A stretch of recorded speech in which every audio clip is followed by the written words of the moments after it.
Il est 8h30 sur le plateau de la matinale, soyez les bienvenus, ne quittez pas, on reste ensemble pour une petite demi-heure sur votre matinale.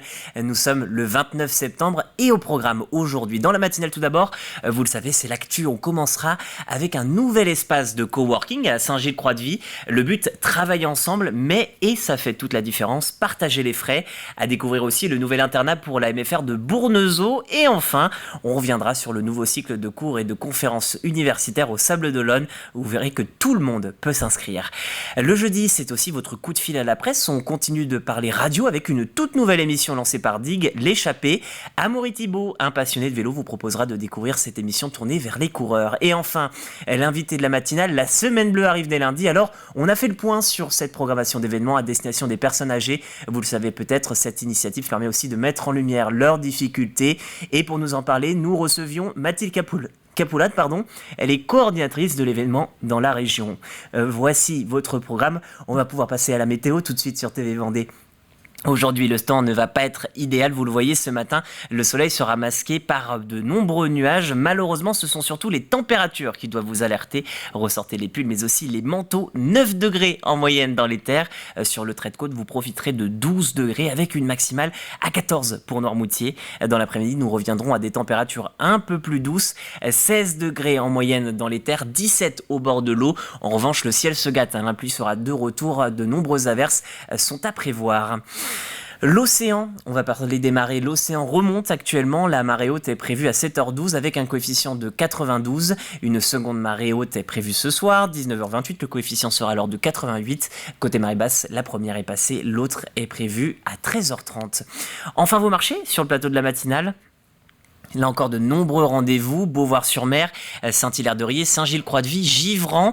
Il y a aussi les Sables d'Olonne, Talmont-Saint-Hilaire, le Poiré-sur-Vie, Saint-Philbert-de-Bouenne, les Landes-Génisons, Saint-Mémin, Pouzauges et enfin Chantonnay. Et oui, les halles de Chantonnay, le marché des halles, il est prévu toute l'année, mais pas le matin, contrairement aux autres rendez-vous que nous vous proposons dans chaque matinale. Là, le marché il est ouvert entre 17h et 19h. Et autre particularité, c'est important de le souligner si vous êtes intéressé, c'est un marché entièrement bio.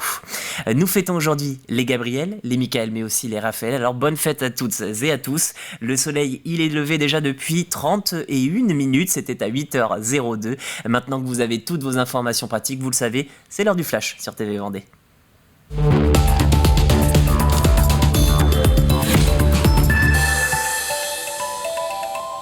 Et ce matin, la une du 29 septembre, c'est une journée marquée tout d'abord par un appel à la grève sur l'ensemble de l'Hexagone. Plusieurs revendications ont été exprimées. Défendre le pouvoir d'achat, dénoncer l'inflation mais aussi l'appauvrissement des classes moyennes et moins aisées. Les fonctionnaires attendent aussi une revalorisation du point d'indice de 3,5% pour les métiers de la fonction publique. Vous risquez donc de subir de nombreuses perturbations, notamment dans le secteur des transports. De nombreux TGV et Ouigo sont annulés, mais vous serez prévenus par SMS si c'est le cas. Dans l'éducation, une forte mobilisation est aussi attendue et certains accueils scolaires mais aussi périscolaires risquent d'en pâtir. On y reviendra bien sûr dans nos prochaines éditions. Hier, la Chambre de commerce et de l'industrie de La Roche-sur-Yon accueillait l'International Week. Toute la semaine, l'événement se déplace dans les différentes chambres de la région pour parler d'export. Le but est d'expliquer bien sûr les enjeux du développement à l'international des entreprises, peu importe le secteur, le mode de déplacement ou l'activité existante à l'international. Pour l'occasion, Agathe Poulet fait le point sur la situation des exportations en Vendée avec le président de la CCI du département. Je suis actuellement avec Arnaud Ringard, qui est président de la CCI de Vendée. Bonjour Arnaud. Bonjour. Alors justement, concrètement, on en est où dans l'exportation en Vendée ? L'export est en Vendée un vrai relais de croissance pour les entreprises puisque factuellement nous avons encore une situation de volume d'export à 2,3 milliards d'euros de chiffre d'affaires l'année dernière quand même, mais qui comparativement à d'autres territoires est encore en devenir en termes de capacité de progression. Et justement, est-ce qu'on est un territoire où on a beaucoup d'entreprises qui exportent ou pas du tout ? Alors, nous avons 920 entreprises l'année dernière qui ont exporté sur le département, dont 63% exactement qui ont moins de 20 salariés. Donc ça correspond bien à notre tissu économique. Donc 920, c'est significatif, mais là encore, nous avons un potentiel et c'est bien l'objectif de cette semaine de l'export qui est organisée au niveau des Pays de la Loire. Le but est vraiment de se développer. Mais quels sont les secteurs qui sont principalement touchés par l'exportation en Vendée? Alors, nous avons la chance d'avoir une activité industrielle sur le département qui est conséquente, de l'ordre de 30% de l'activité, on va dire, générée sur le département. Dans ces secteurs industriels qui sont quand même prioritairement concernés, mais pas que, nos forces, on va dire, places fortes sur le sujet sont l'agroalimentaire et le nautisme. C'est vrai que cette année, la région a souhaité mettre un thème en avant. Donc on est sur la transition écologique dans le développement international. Comment ça se traduit exactement? Parce que c'est vrai qu'on parle de l'exportation, on parle de transition écologique. Comment on peut traduire tout ça?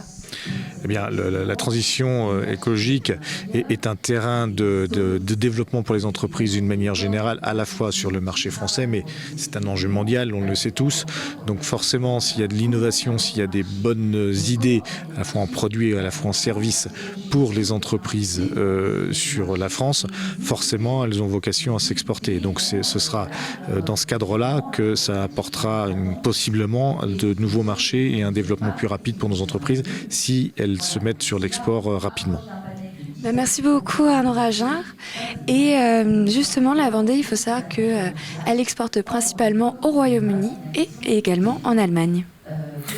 Connaissez-vous le Flex Office? Ce sont des bureaux partagés comme un espace de coworking avec une petite particularité. Les flux aussi, ils sont partagés. Derrière ce terme, il s'agit des factures internet, énergétiques, mais aussi de maintenance et de ménage. En d'autres termes, les entreprises payent à la fois un espace commun et les charges associées. La municipalité de Saint-Gilles-Croix-de-Vie vient d'inaugurer son propre espace en début de semaine. À l'intérieur, pas moins de 6 bureaux, un open space avec 4 zones de travail partagées et même une salle de réunion de 30 mètres carrés. Le Flex Office attire en ce moment parce qu'on a un prix fixe, on n'a pas de surprise, on n'a pas les flux, qui est un problème vraiment d'actualité. On est dans cette mutualisation, ce qui fait qu'on s'engage sur un an. Il y a beaucoup de besoins de bureaux privés pour 1 à 2 postes de travail. Dans toute la Vendée, c'est vraiment ce qui est demandé le plus aujourd'hui. On a quelques bureaux partagés, mais là, c'est des salariés en télétravail, des indépendants qui démarrent. Donc, on n'est plus du tout dans la même clientèle. Le Flex Office va rester sur des personnes qui sont installées, qui ont déjà de la clientèle. Le coworking va être là pour la première marche, en fait, pour se lancer. Une idée de sortie pour demain soir. 6 chorales issues des environs de Fontenay-le-Comte, mais aussi de Niort, s'associent pour un concert solidaire. Solidaire, car la quasi-totalité des fonds est destinée à la Croix-Rouge. Une petite partie restera seulement à Fontenay pour aider la régularisation des Ukrainiens réfugiés dans les environs. Le concert est prévu ce 30 septembre à Fontenay-le-Comte. Plus il y a de choristes d'abord, c'est mathématique, plus il y a de monde qui vient, parce que les amis des choristes, etc. Et puis qu'il y a un concert avec une seule chorale, donc ça me paraissait un peu minime. Et on a un réseau tellement important en plus qu'il nous fallait au moins 3 chorales du Sud-Vendée, 3 chorales de Niort, parce qu'on voit que les personnes qui viennent sont de Fontenay et Niort, donc on a pensé que ça rassemblerait davantage.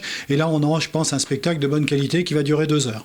Tous ces fonds que l'on va récupérer vont être donnés, vont partir sur le siège national de la Croix-Rouge pour partir sur l'Ukraine, et nous garderons juste ici une petite partie, mais très minime, avec une transparence la plus totale, pour aider les Ukrainiens qui sont en attente de régularisation de papier. Il y avait de l'effervescence à la maison familiale rurale de Bournezeau ce mardi. Le nouvel internat vient tout juste d'être inauguré, un lieu bien plus confortable qu'avant et qui permettra aux jeunes femmes et aux jeunes hommes de faire leur cursus dans de meilleures conditions. Petite visite des lieux, c'est un sujet de Colline Davy et Alexandre Lenaour. Les 68 jeunes de l'internat de la MFR de Bournezeau ont un tout nouveau lieu de vie. Plus de lits superposés, plus de sanitaires communs, les premiers concernés apprécient. On a beaucoup plus d'autonomie, on peut faire les études dès 18h et puis on gère nous-mêmes. Ça change beaucoup la vie en communauté, on n'a plus les douches en commun, on n'a plus les toilettes en commun, donc c'est mieux, on a plus notre indépendance dans nos chambres. Ça change tout, ce qu'on était l'année dernière dans des chambres de 4. On n'avait pas de lavabo, pas de douche, on n'avait rien dans les chambres à part nos lits et des armoires. Et là, on peut se retrouver plus entre nous. On peut travailler dans nos chambres et c'est mieux quand même. C'est une meilleure vie, je trouve. Et cet internat n'est que le début d'un projet plus vaste pour le confort des élèves. C'est l'aboutissement d'une première étape. Donc après, les prochaines étapes, ce sera les salles de classe. On réfléchit aussi sur la restauration, comment améliorer la restauration, limiter les déchets, se fournir plus en producteurs locaux. Donc comment les infrastructures aussi répondent aux besoins du quotidien, comment diminuer les consommations d'énergie. Donc c'est une tranche importante qui vient de se terminer et qui vient d'aboutir, mais c'est qu'une tranche d'un projet plus global. Pour la région, l'inauguration permettait aussi de rencontrer ces jeunes et de montrer qu'ils comptent tous autant. C'est la construction d'un nouvel internat. Et derrière, il y a aussi la question de l'entretien des bâtiments qui servent justement à l'éducation de nos jeunes sur le territoire ligérien. Et de soutenir tous les systèmes éducatifs, que ce soit lycées généraux, lycées professionnels ou les MFR. Cette visite se déroule dans le cadre du Big Bang de la jeunesse, l'année 2022 étant destinée pour la région à leur laisser la parole. Et puis, si vous voulez en savoir plus, bien sûr, il y a aussi l'émission Conseil de famille d'hier. Elle était consacrée au MFR, à voir en replay sur notre site internet si vous l'avez manqué. Il y a 8 nouveaux sages à La Roche-sur-Yon. La séance plénière d'installation au conseil s'est déroulée cette semaine. Celui-ci est partiellement renouvelé chaque année. Ils sont désormais 38 à siéger, autant que les conseillers municipaux de la ville. Tous s'engagent pour éclairer le conseil municipal afin d'améliorer le cadre de vie du territoire. Un membre du Conseil des sages est un habitant de La Roche-sur-Yon qui a plus de 55 ans, qui est dégagé de toute obligation professionnelle et qui habite sur le territoire et qui fait acte de candidature. C'est le maire qui retient en finale les élus de ce conseil consultatif. Et après, il y a un service de la ville qui a en charge d'organiser leur mission sur une durée de mandat qui dure d'octobre à septembre et qui donc peut être renouvelée 3 ans, voire 6 ans. Alors les tendances, probablement ça va toucher à l'environnement, les sujets de propreté dans la ville, peut-être également la circulation douce dans la ville, avec les pistes cyclables, les transports en commun. Mais voilà, on saura ça dans peu de temps. Le Conseil des sages de La Roche-sur-Yon a été créé en 1989 par Jacques Auxiette, alors maire de la ville. C'est le 2e du genre instauré en France. Aujourd'hui, on dénombre 700 conseils dans le pays, environ 2% des communes en possèdent un. Voilà pour ce point historique. Et l'on peut se former à tout âge. C'est en tout cas la conviction de l'Université permanente des Sables d'Olonne.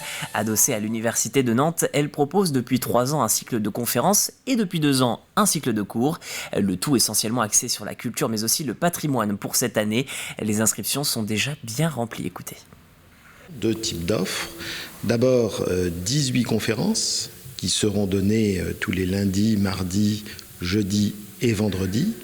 Et 4 cours de 20 heures, c'est-à-dire 10 rendez-vous de 2 heures sur des sujets qui vont de l'histoire de l'art à l'histoire sablaise.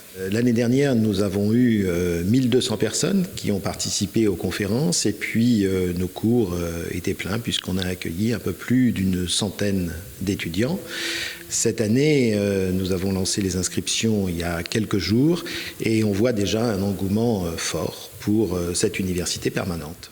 Et avant de clôturer le journal, voici vos conditions météo détaillées. Le soleil sera avec vous au lever du jour avant de laisser place à de nombreuses averses dans l'après-midi. Je le rappelle, sortez donc des capuches ou parapluies, mais sortez surtout les pulls. Et oui, vous le voyez ce matin, 8 degrés en moyenne dans le territoire, 7 pour la minimale à Fontenay-le-Comte. À l'est, il fera 8 du côté de Montaigu, mais aussi 8 à la Châtaigneraie. En se rapprochant de la côte, le temps devient un petit peu plus agréable. Vous le voyez, 10 du côté de la Roche-sur-Yon, mais aussi de Chaland. On gagne même 2 degrés au bord de l'eau, 12 à la Tranche-sur-Mer et au Sable d'Olonne. L'Île-Dieu profitera d'un 13 degrés et la maximale, vous le voyez, c'est pour Noirmoutier ce matin, 14 degrés au programme. C'est la fin de ce flash. Il est temps de retrouver bien sûr nos chroniques du jour. Plusieurs choses à développer bien sûr avec le coup de fil à la presse. Nous reviendrons sur une nouvelle émission de Dig Radio. Elle traite de l'actualité du cyclisme amateur comme professionnel. Dans votre extrait, nous vous ferons découvrir Pop XL. Ce sera bien sûr le Mag-Echo. Mais d'abord, cap sur l'Île-Dieu, c'est l'heure du Plus Info sur TV Vendée.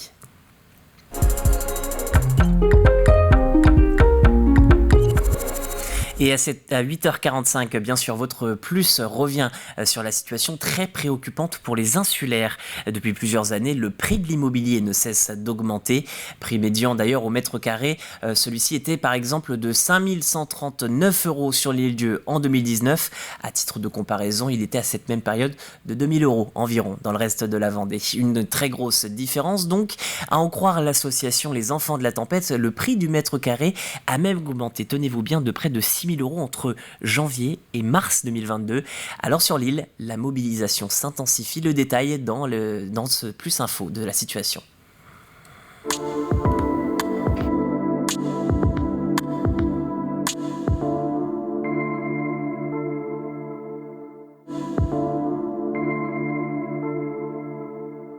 J'ai forcément été confrontée, comme tous les jeunes de l'île, au problème de logement quand je suis revenue il y a une dizaine d'années. Il y a 5 ans, on m'a enfin accordé un HLM au bout de 8 ans d'attente. Donc ça m'a sauvé la vie, clairement. Parce qu'en HLM, on sait qu'on est invirable, quoi, quasiment, quoi. Donc, sauf si on fait vraiment les imbéciles, mais c'est pas le cas c'est pas mon cas. Donc du coup, ça m'a vraiment ôté un poids des épaules en me disant, c'est bon, j'ai plus à chercher plus jamais.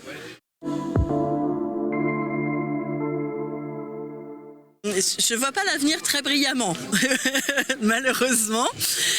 Ça va devenir un peu un village vacances, hein, j'ai la pression et moi ça m'embête vraiment. Moi j'aimerais qu'ici il y a des gens qui se disent tiens, on peut essayer de faire un peu changer les choses, qu'est-ce qu'on peut faire?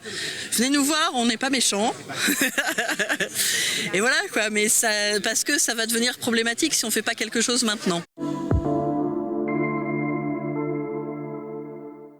Aujourd'hui, on vient pour alerter la population, les estivants, toutes les personnes qui vont passer sur le port sur la situation de l'île Dieu en matière de logement, parce qu'on est dans une situation d'urgence absolue, avec des prix de l'immobilier qui ont complètement flambé, une maison moyenne qui se vend à 430 000 €, un prix au mètre carré qui va atteindre les 6 000 €, et donc là, on est sur une possibilité d'avenir de plus en plus restreinte, donc on est venu vraiment pour alerter les gens. Quand on a un bien en location saisonnière, se demander si on ne peut pas le passer en location à l'année parce qu'on manque cruellement de biens à louer sur l'île. Penser quand on veut vendre un grand terrain à aller voir d'abord la mairie pour savoir si ça peut être un terrain qui peut être un jour utilisé pour faire du logement. Donc ça, c'est des petites solutions de particulier à particulier. Proposer une chambre ou une annexe à louer pour des employés saisonniers.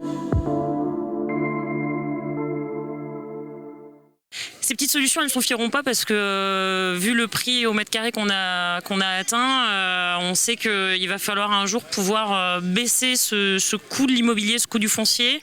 Et ça se fera pas sans l'aide de l'État. Donc on est aussi là pour ça, pour se faire entendre tout en haut. Et on espère que ça aboutira un jour à une prise de conscience que les territoires insulaires, sans une loi pour préserver la vie à l'année, on est voué à devenir des territoires morts.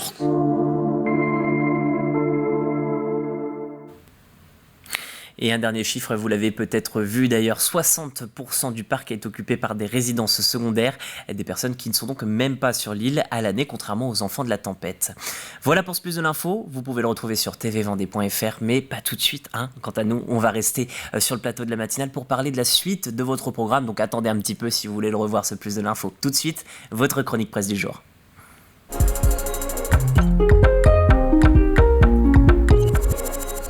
Et aujourd'hui, on continue notre petit tour des rentrées de radio Cap sur Montaigu et sur les bonnes ondes de Dig Radio. Vous avez peut-être découvert cette toute nouvelle émission nommée L'échappée. Elle vient tout juste de débuter. Le premier numéro, c'était mardi soir. L'émission tourne autour du monde du cyclisme et est à retrouver en direct un mardi sur deux, entre 19h et 20h. Pour nous en parler, nous recevons ce matin Amaury Thibault. C'est le présentateur de cette émission. L'idée, c'est de mettre en lumière, en valeur, toute la richesse du cyclisme vendéen et ligérien. Donc, il y a une partie où on revient sur les grands résultats des derniers jours. Souvent, on va commencer l'émission comme ça. Et puis ensuite, on aura trois invités en studio ou bien par liaison téléphonique quand la présence en studio en direct n'est pas possible. Où là, on va revenir avec eux sur leurs actualités si c'est des coureurs, sur le fonctionnement d'une équipe, si on a affaire à un directeur sportif, et puis évidemment aussi évoquer les résultats, sur la présentation d'événements, si c'est un organisateur d'épreuves. Donc voilà, l'idée c'est de parler cyclisme au sens large. L'idée, c'est de rester plutôt focus sur la richesse du cyclisme vendéen et ligérien. Je pense qu'on a largement de quoi faire sur le territoire. Certes, on a un petit peu moins d'équipes que la Bretagne, mais en même temps, la Bretagne, c'est une région et pas un département. Donc forcément, ils sont un peu plus riches là-dessus, sur les équipes de haut niveau. Néanmoins, je pense qu'on a largement de quoi faire avec la pyramide du cyclisme que l'on connaît en Vendée, avec les clubs formateurs, avec donc le CREF, avec le Vendée du Pays de la Loire et Total Énergie. Donc là, c'est sur la partie davantage cyclisme sur route, mais on connaît aussi de très bons coureurs dans le BMX ou dans le VTT. Je pense notamment à Emma Louineau qui est spécialiste du trial et qui est quand même championne de France, qui se base sur des manches de Coupe du Monde. Donc voilà, je pense que en local, on a déjà suffisamment de choses et de gens, de personnes à mettre en évidence. L'échappée à retrouver un mardi sur deux de 19h à 20h sur Dig Radio. Les invités pour la première émission de mardi soir, d'ailleurs je vous les redonne, Bernard Martineau, Valentin Sicot le coureur et Simon Philippot que vous connaissez bien sur cette antenne. Il a notamment été question du Tour de Vendée Cyclisme. On le rappelle, l'événement c'est ce week-end et d'ailleurs sachez que donc le départ fictif il a lieu au niveau du conseil départemental et le véritable départ ce sera au niveau du Vendespace. Et puis forcément là, il y aura une petite boucle autour de La Roche-sur-Yon. On passera notamment par Venanceau, puis Dompierre-sur-Yon, avant de revenir du côté de La Roche-sur-Yon. Voilà pour votre chronique presse du jour. On passe tout de suite à l'extrait.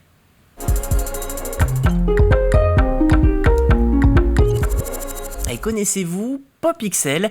C'est une entreprise qui propose de nombreux services tels que le marquage sur les véhicules, sur les t-shirts et autres textiles. La marque peut même décorer des stands mais aussi des enseignes. Voilà les présentations, donc celle-ci faites. Je vous propose de découvrir le gérant Stéphane Vion. Il est en compagnie de Catel le Jeune. Et oui, notre extrait du jour, vous l'avez reconnu, c'est ce numéro inédit de Mageco. Assez rapidement, j'ai créé mon entreprise. Je devais avoir 24-25 ans. Et puis, de fil en... Voilà, ça s'est créé un petit peu au fil du temps, tout ça. Et petit à petit, j'ai commencé à investir dans du matériel pour pouvoir fabriquer moi-même, donc dans des imprimantes grand format. Et on a commencé à embaucher, etc., etc. Et arrivé dans les années 2010 exactement, PopXL est né. Alors, dès le début, donc après avoir fait des agences de pub, tout de suite, tu as voulu créer ton entreprise. D'où elle est venue cette idée de se dire, parce que tu aurais pu être employé un peu partout, j'ai envie de dire, mais ça avait toujours été une envie. J'aurais pu, après mon état d'esprit, mon indépendance, mon autonomie, j'avais vraiment envie de faire quelque chose. Et c'est vrai que j'aurais pu travailler dans une boîte. Mais assez rapidement, j'ai eu l'envie vraiment d'être indépendant et de pouvoir mener la boîte comme moi je l'entendais. J'avais vraiment envie d'allier la technique et la créativité et ça me semblait être le plus logique. Voilà. Donc toute seule au début, c'est toi qui faisais un peu tout forcément. Je faisais tout de A à Z, exactement. Ménage, comptable, tout, absolument tout. Et tu es vendéen ? Oui, c'est ça, ouais, je suis né à Pouzauges. D'accord, voilà. Donc la volonté aussi de créer une entreprise ici en particulier ? Ouais, c'était évident. Pas vital, mais évident, oui. D'accord. Ouais. Et de travailler en famille, parce que je crois que tu as emmené quelqu'un aussi avec toi. C'est ça. Alors j'ai mon frère Mathieu qui m'accompagne depuis le début, depuis la création. Okay. Et j'ai ma femme aussi qui fait la compta et la gestion de la boîte. Voilà pour votre extrait du jour. Vous pouvez bien sûr retrouver l'émission en intégralité sur TV Vendée, à la fois sur l'antenne et sur votre programme bien sûr du jour, mais également sur tvvendée.fr si vous êtes intéressé mais que vous n'avez pas le temps de vous y pencher aujourd'hui. Voilà pour l'extrait, on passe tout de suite au jeu de la matinale.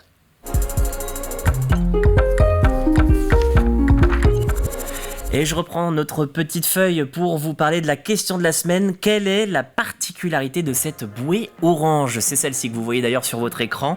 Bon là c'est le camion du SDIS, mais la voici à nouveau, votre bouée que vous devez reconnaître et donc décrire sa particularité. Quelle est la particularité de cette bouée orange ? Vous avez la réponse, vous vous rendez sur tvvendée.fr dans la rubrique jouer et vous indiquez vos coordonnées ainsi que votre réponse. Et si vous avez la bonne réponse, que vous êtes tiré au sort lors de notre tirage au sort de demain, vous pourrez remporter une place, une balade en canoë pour 2 personnes, une balade qui se déroulera donc du côté, vous le voyez, de la route du sel à Sallertaine. Elle sera commentée avec un guide diplômé qui vous fera découvrir les secrets et les trésors du Marais. Bien sûr, autre information là-dessus, au niveau de la balade, vous avez une courte déambulation commentée dans les venelles du village et puis vous partirez longer les anciens rivages de Sallertaine. Ça donne envie. Alors si vous voulez jouer, vous savez ce qu'il vous reste à faire, tvvendée.fr dans la rubrique jouer. Un indice pour terminer, le sauveteur devient pilote. Vous le voyez d'ailleurs sur cette image, puisque cette chose vous permet d'être télécommandé. Je dis chose parce que je veux pas trop en dire, donc je reste assez vague. Voilà pour le jeu de la matinale. Dernière petite info, puisqu'on a un petit peu de temps.